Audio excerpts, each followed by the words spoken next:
We're going to be in Mark chapter 4 if you got a Bible. We're reading a lot of scripture this morning. We're going to look at 3 or 4 different stories in Mark 4 and Mark 5 and kind of connect the pieces for us this morning. But it's I think God has a way of sort of orchestrating and putting things together. And I believe He has a message that He wants to speak to our hearts today. And my son is 3 years old, and he recently got into kind of superheroes. He wants to be a superhero. And so he's got different types of pajamas, right? So we have like Captain America, we have Spider-Man, we've got Batman. And every night he dresses up sort of as a different one, and he puts them on and says, I'm Batman or I'm Spider-Man, and he kind of runs around saying, I'm here to save the world. And but in the morning, right, he goes to change out of that, and you still try to call him Batman. He's like, I'm not Batman, I'm Zach. Don't you see? Like, I don't have my costume on, right? And kids can be funny with that type of thing. But I watched a documentary not too long ago about a man by the name of Jeffrey Canada. He's an education, a teacher, and he runs a school. And he grew up in poverty in a situation that probably wasn't the best in the world. And he said the saddest day of his life was when he realized that Superman wasn't real. And he said it wasn't like that moment where you're just disappointed because he's not real. He said, I realized that there was no one powerful enough coming to save me. He said, as a kid, when my mom told me that Superman wasn't real, I just wept. And like, she didn't understand why I was weeping. She thought it was just one of those kid things, like I discovered that my hero is just fiction. He said, I wept because I realized that there was no one who was strong enough and powerful enough and just had enough to come and get me out of the mess that I was growing up in.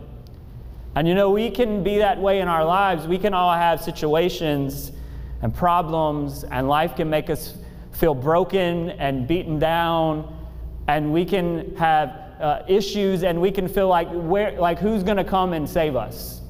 Is there anyone strong enough to come in and save us? Is there anyone who's got enough authority, enough power to come in and do something about the problem that I find myself in? And that's what I want to talk about this morning, is this. And if you get nothing else out of anything else I say this morning, I want you to get this. Like, Jesus has authority and power over whatever it is that you face. That there is nothing that is out of His control. That there is nothing that He cannot do. We sing these songs this morning, and they are not just songs that we sing. They are forming and shaping us and teaching us what it is that we believe about God. Right? As we sing them, they're not just things that we say. We really do need a move of His presence. When He shows up, healings do happen, miracles do happen. He is still the same God today that He was in Scripture. And we're going to read a passage of Scripture in Mark. And we're going to start in chapter 4. And there's about 4 stories here that are bracketed and put together by this phrase that Jesus says. And what He does is He speaks to these individuals, and He tells them this. He says, don't be afraid, just have faith. Don't be afraid, just believe. And here's the question that I would pose to that. And I don't mean this in a flippant way, so don't take this disrespectful, but this is a question maybe we've all thought of at one time or another, right? If you're just looking at the surface of what Jesus is saying, don't be afraid, just believe. What gives Jesus, where does that authority come from for Jesus to say that? Can He actually do anything about the situation? Why is He able to say, don't be afraid, just believe? And why should I believe that when He says it? And again, I'm not saying that to be disrespectful, but I think it's a question that we need to answer, and it's a question that Mark is going to answer for us. And so I want us to look at this. Mark chapter 4, beginning of verse 35. On that day when evening had come, Jesus said to them, let us go across to the other side. He's going over to the other side of the Sea of Galilee. And leaving the crowd, they took Him with them in the boat, just as He was, and other boats were with Him, and a great windstorm arose. So you can imagine they're on a boat in the middle of this lake, and a big windstorm comes up. And the waves were breaking into the boat, so that the boat was filling with water. But He was in the stern, asleep on the cushion. And they woke Him and said to Him, Teacher, do you not care that we are perishing? And He awoke and rebuked the wind and the sea, and said to them, Peace, be still. And the wind ceased, and there was a great calm. And He said to them, Why are you so afraid? Do you still have no faith? And they were filled with great fear and said to one another, "Who is this that even the winds and the waves obey him?" I want you to notice that question there. Why are you so afraid? Have you still no faith? And then we're going to move down to Mark chapter 5, verse 35. While Jesus was still speaking, there came from the ruler's house some who said, "Your daughter is dead. Why trouble the teacher any further?" But overhearing what they said, Jesus said to the ruler of the synagogue, "Do not fear, only believe." Do not fear, only believe. And so we have these two instances in chapter 4 and chapter 5 where Jesus says this. Don't be afraid. Why are you so afraid? Don't you have any faith? Don't you have trust? Don't you trust me? And then in the middle of this, we get these stories that I want to look at this morning. And I really want us to ask this question. Like, can we trust Jesus? Can we really trust him when he says not to be afraid? And why can we trust him? And I think Mark is laying that out for his readers here as well. And so to begin with, Jesus can say don't be afraid, and we can trust him because Jesus has authority over nature. We read the first story here of Jesus gets into this boat with these disciples and they go across the sea. And this particular lake is famous for storms that will kind of come up and cause problems. And they're on this boat, and they're disciples, and they're going across this boat and the sea, and the rains begin to come, and the wind begins to howl. And what happens is the boat starts to fill with water. And I don't know, I'm not a big fisherman, but your boat starts to fill with water. That's not a good thing, right? They're afraid that they're going to go down. Notice what they had done. They had listened to Jesus' instructions. They were going where Jesus told them to go, and they had Jesus with them. Sometimes Jesus gives us instructions. He goes with us, and we're going where he tells us to go, and still we're in the middle of a storm. Just because you're following Jesus and just because you have Jesus with you doesn't mean you're not going to have a storm or two in your life. And so these disciples are having problems as they're going across, and Jesus, he's preached all day. He's been ministering to people all day. He's exhausted, so he lays down in the boat and he takes a nap. Right? And I don't know whether he was at peace because because he's God, or because he's was just tired and just slept through it. I don't know anybody sleep through hurricanes around here. Big storms come in, and you could just you know those people, right? They can just sleep through anything. All right? And maybe Jesus just was the type, he just sleeps through whatever. And the winds are howling and the storm's blowing, and he just sleeps straight through it. But you'll notice that a contrast here between the disciples. They're frantic, and they're worried, and they're anxious, and they can't figure out what to do. And Jesus is just peacefully at sleep. And then they wake him up. They wake him up. And they say, "Hey, Jesus, can't you do something about this?" And the first thing he says is, "Peace, be still." And instantly all of it stops. Every bit of it. Every bit of it stops. They wake him up, and he doesn't wake up and go crazy. He doesn't wake up and go, "Oh my word, there's water in the boat. Why didn't you wake me up earlier? Like, why didn't you let me know?" He doesn't wake up and go, "Oh my word, what are we going to do?" He wakes up, and instantly he's in command. He's in control of the situation, and he takes authority over the winds and the waves, and they listen. But I want you to notice something here, that Jesus does more than what's expected. These disciples did not expect him to, like, we read that story and think, oh yeah, we know what's going to happen, right? Jesus is going to get up, he's going to say, "Peace, be still," and the storm's going to stop. But those disciples did not expect Jesus to do this. Why, how do we know that? Well, we see they're shocked. Who is this that even the wind and the waves obey him? They just wanted Jesus to know, like, hey, we're dying here, and maybe you could, like, get up and care. I mean, that's really what they're doing. They're saying, hey, we're dying, and we would love for you not to sleep through this. If we're going down, you might want to be awake for this. Or maybe you got some advice like we're missing. They did not. There is no indication here that they expected Jesus to do anything other than just wake up and care. But Jesus goes far beyond what they expected, and he wakes up and takes authority over the situation. And Jesus here has the authority and the right to ask them, to tell them not to fear, because he has control over the storms that they're facing. Because he has authority over that storm. And notice what happens. The miracle shocks the disciples so much that the text is going to tell us here that they're staying in awe of Jesus. In other words, their fear of the storm is overtaken by their fear and their awe of Jesus. Like, we look at this storm and it's big, but all of a sudden now there's something else coming on the scene that's like bigger and more powerful and has more authority, and his name is Jesus.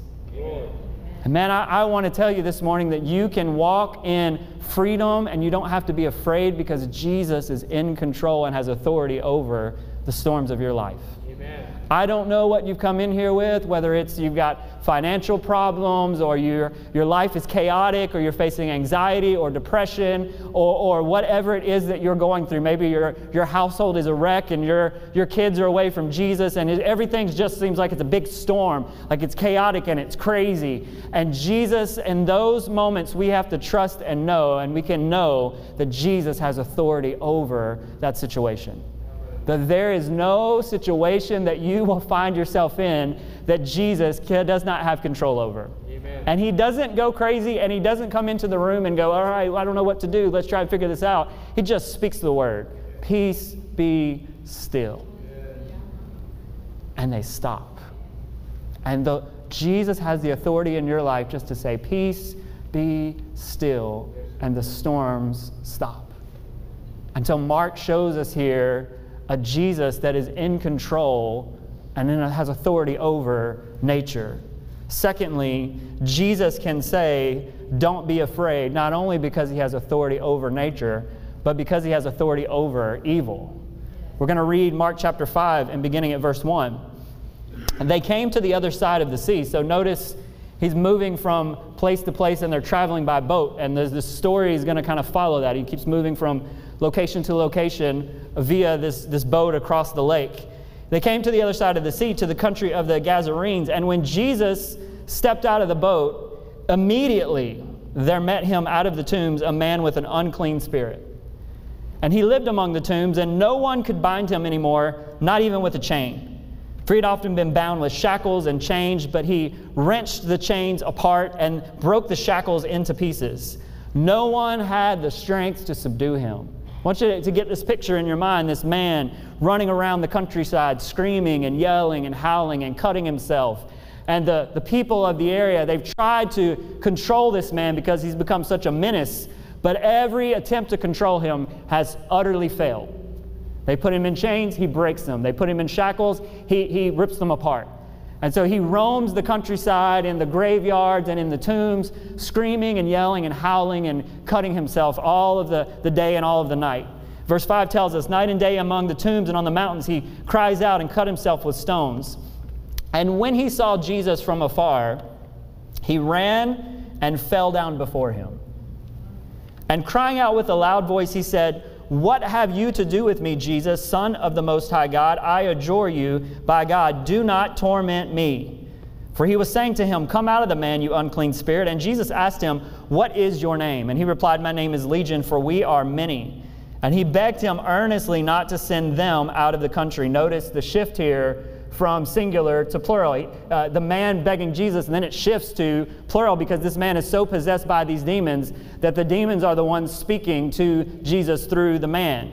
And verse 11, now a great herd of pigs was there feeding on the hillside, and they begged him, saying, "Send us to the pigs, let us enter them." So he gave them permission, and the unclean spirits came out and entered the pigs.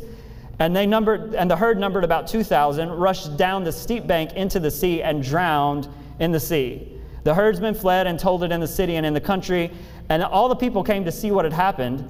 And they came to Jesus and saw the demon-possessed man, the one who had the legion, sitting there, clothed and in his right mind, and they were afraid. And those who had seen it described what had happened to the demon-possessed man and to the pigs, and they began to beg Jesus to depart from their region. And as he was getting into the boat, the man who had been possessed with demons begged that he might be with him. And he did not permit him, but said, "Go home and tell your friends how much the Lord has done for you and how he has had mercy on you." So here we have a man who's possessed by demons, and the Bible tells us no one can control this man. He has an unclean spirit in him.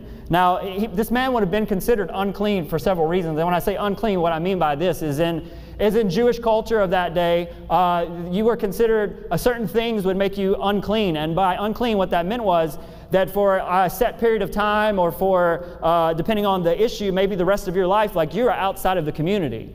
Like you cannot participate in normal life. You can't go to worship. You're outside of the community. You are an outcast. And so this man would have been considered unclean, first of all, because he has all these demons inside of him. Secondly, he's a Gentile. He's a non-Jew. We can tell that probably by the fact of where this takes place. This is not in Israel where this miracle occurs. And then he lives among the tombs, so he's having contact possibly with dead bodies and that type of thing, which would make him unclean. So we have this man who's unclean, but notice the authority of Jesus.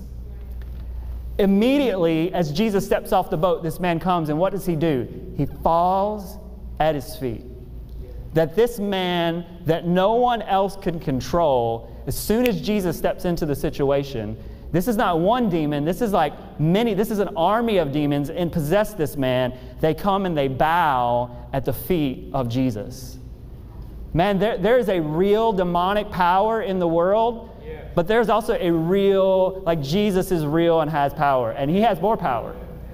He has far, it's like it's not even close. Sometimes we get into this sort of dualistic thinking where we're like, we kind of take the superhero idea and impose it on God. Like we've got God, and then his arch enemy is the devil, and like they're equals and they're battling it out. Like no. Like Satan and the demons, they have nothing. They're no match for Jesus, no match for God, none whatsoever. It's not even a close fight, right? But this man comes and bows down at the feet of Jesus, and I want you to notice the repeated use here of the word beg.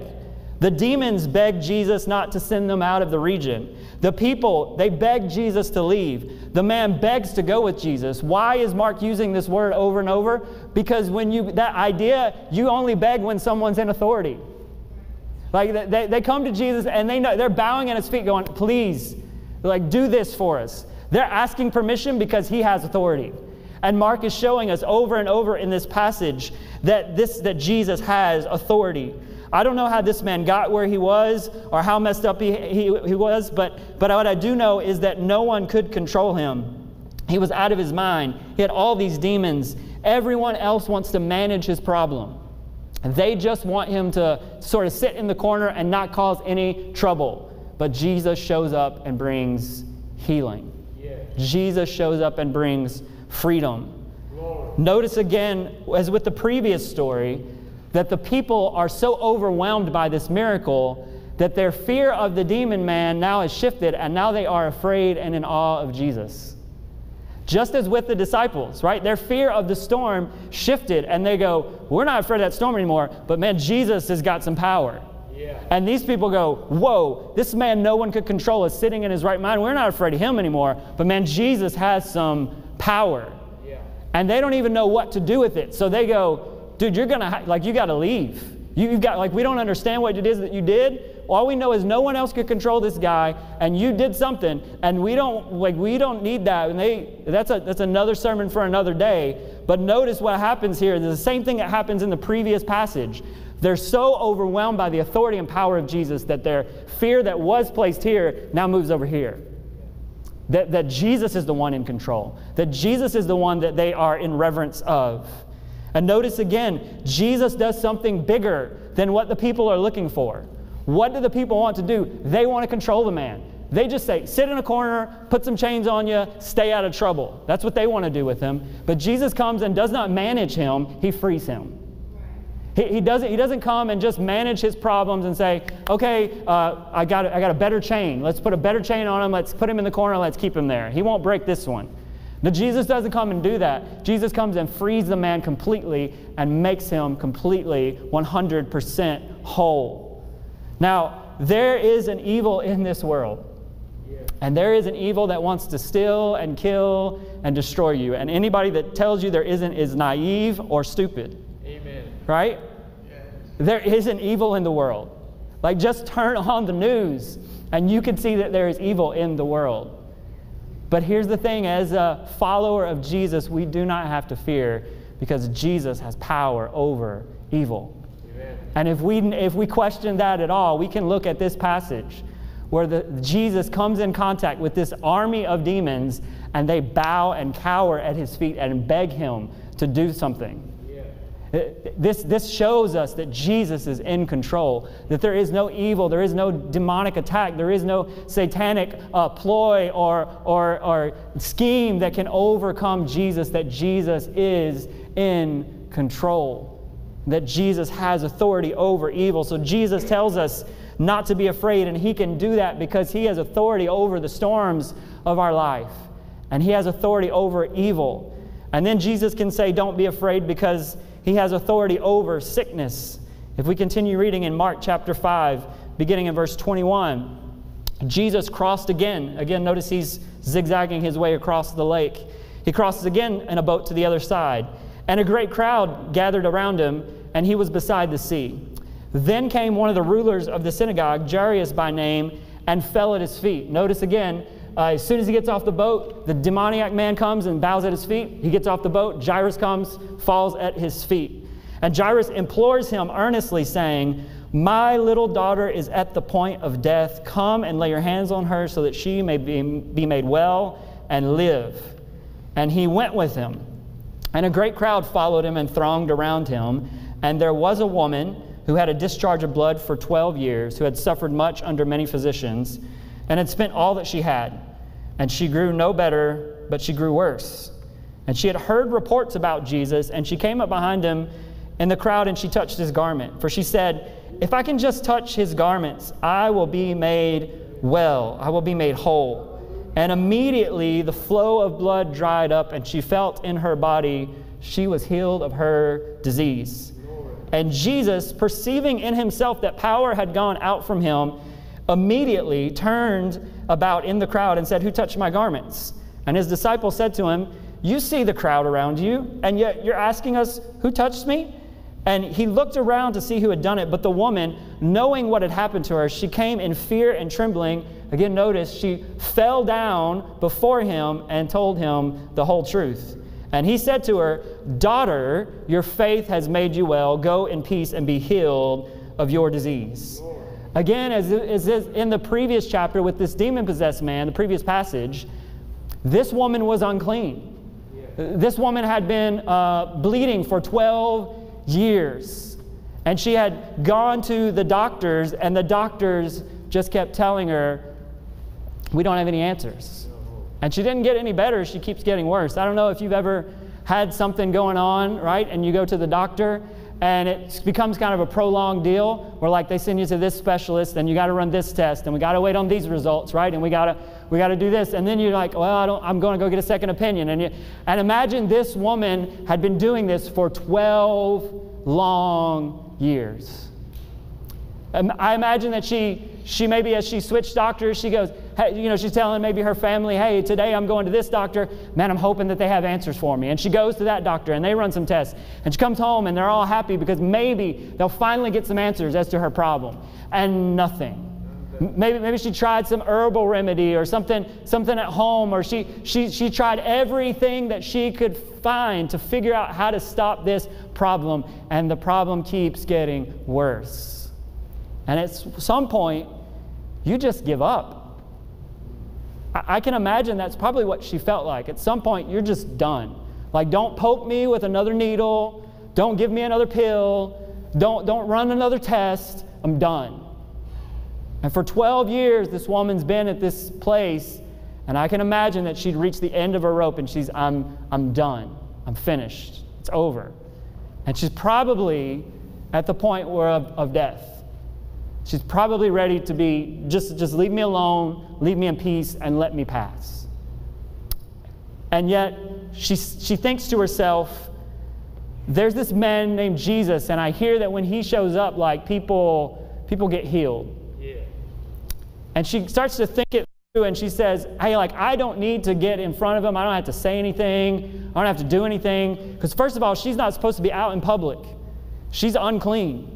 She's not supposed to be out and about. She's supposed to be kind of keeping to herself. And she thinks, okay, if I can just sneak through the crowd and just touch just the hem of his garment, like, I'll be made whole. Yeah. And that's what she says to herself. And that's what she goes to do. And so she sneaks her way through the crowd, and she moves through, and she reaches out and she touches the hem of Jesus' garment. And the text tells us immediately, man, it stopped.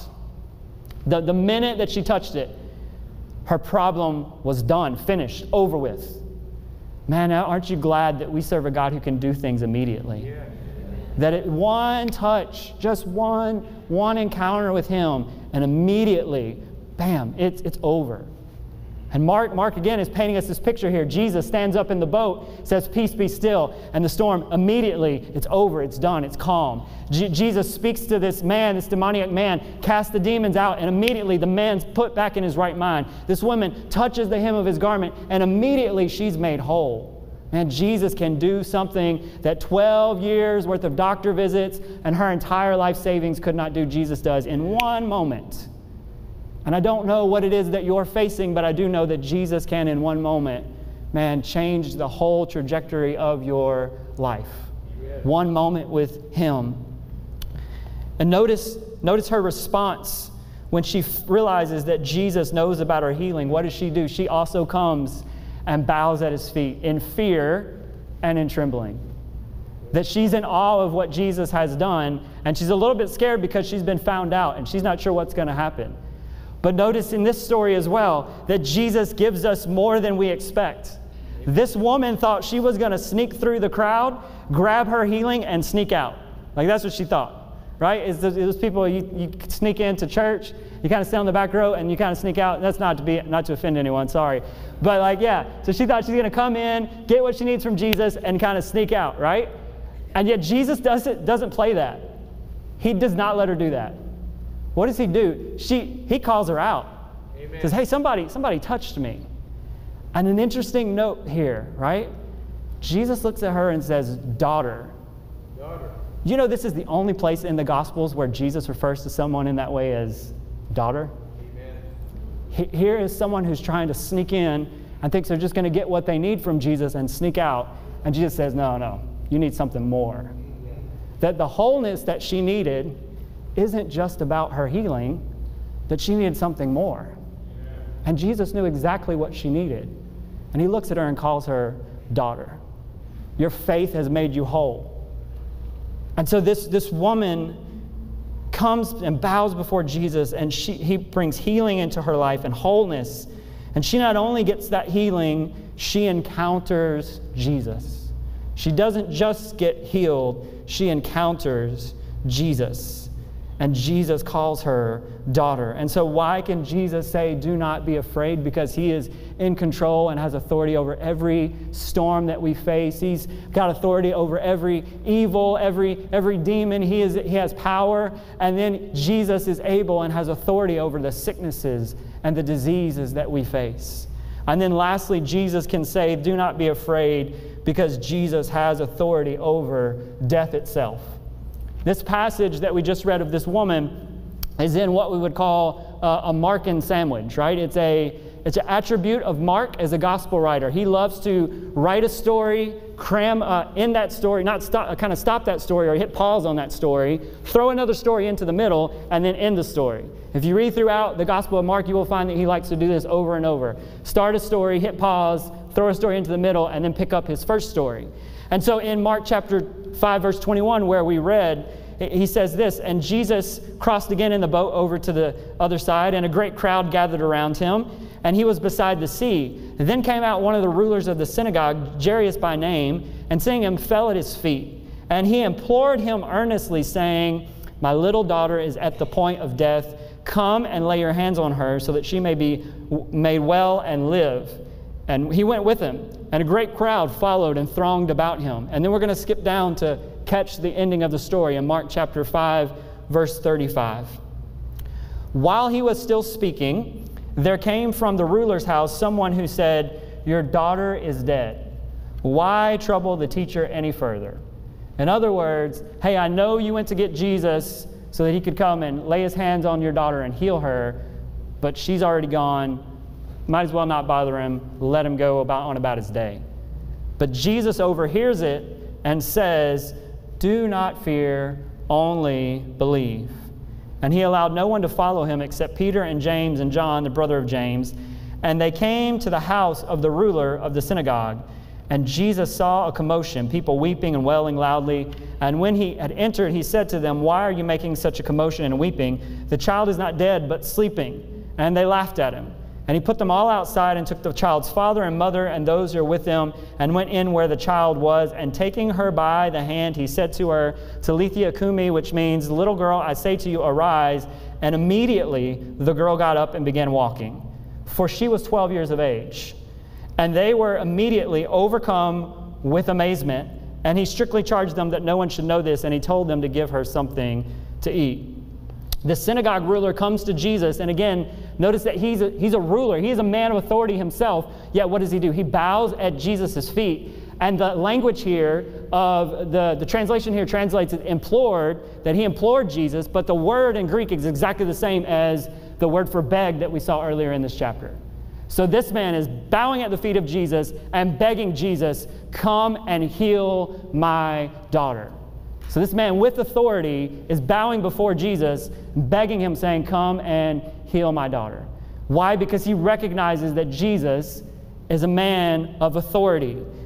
And interesting to note, this little girl is 12, and how many years had the woman suffered? 12 years. Again, Mark is weaving all this together for us. And if we slow down enough, we start to notice these things as we read. This child is also at the point of death, much like the woman who's at the point of death. And while Jesus is on the way to heal this little girl, this incident with the woman occurs. And notice something. Jesus is not in a hurry. I don't read anywhere, and I might be wrong, I don't read anywhere where Jesus is in a huge hurry to get anywhere. And Jesus is on the way to heal this little girl, gets interrupted by this woman, and yet he makes time for this woman. Man, that is incredible. Like, Jesus is never too busy for you. Never.